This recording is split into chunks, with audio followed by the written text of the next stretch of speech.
ఇప్పుడు కేవలం 7,999 up to 10 kgs వరకు బరువు తగ్గి అధిక బరువు నుంచి వచ్చే ప్రధాన సమస్యలను దూరం చేసుకోండి.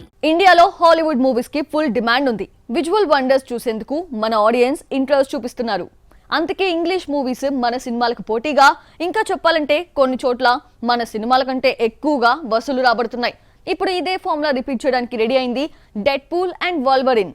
మార్వెల్ సినిమాటిక్ యూనివర్స్ నుంచి ఇప్పుడు మరో సినిమా రాబోతుంది. డెడ్ పూల్, వోల్వరిన్ పాత్రలు విడివిడిగా సినిమాలతో మెప్పించాయి. ఇప్పుడు ఆ రెండు పాత్రలు కలిసి డెడ్ పూల్ అండ్ వోల్వరిన్ సినిమాగా రాబోతుంది. డెడ్ పూల్ గా ర్యాన్ రెనాల్డ్స్, వోల్వరిన్ గా హ్యూగ్ జాక్మాన్ మెయిన్ లీడ్స్ లో కనిపించబోతున్నారు. షాన్ లేవీ డైరెక్ట్ చేసిన ఈ సినిమా జూలై 26న ప్రపంచవ్యాప్తంగా గ్రాండ్ గా రిలీజ్ కానుంది. Dead pool and Wolverine trailer ని రీసెంట్ గా లాంచ్ చేశారు మేకర్స్. గ్రాఫిక్స్, ఎలివేషన్స్ కి సీరియస్ యాక్షన్ యాడ్ చేయడంతో సినిమాపై అటెన్షన్ పెరిగింది. చివర్లో తెలుగు ఐటమ్ సాంగ్స్ పేర్లన్నీ వాడటం కూడా కితకితలు పుట్టిస్తోంది. ఇండియాలో లోకల్ గా కూడా మార్వెల్ సినిమాలకు ఆదరణ ఉండటంతో ఇంగ్లీష్తో పాటు తెలుగు, తమిళ్, హిందీ భాషల్లో డెడ్ పూల్ అండ్ వోల్వరిన్ ని రిలీజ్ చేస్తున్నారు. భారీ అంచనాలతో వస్తున్న ఈ ప్రాజెక్ట్ ఇండియాలో ఏ రేంజ్ కలెక్షన్స్ రాబడుతుందో చూడాలి.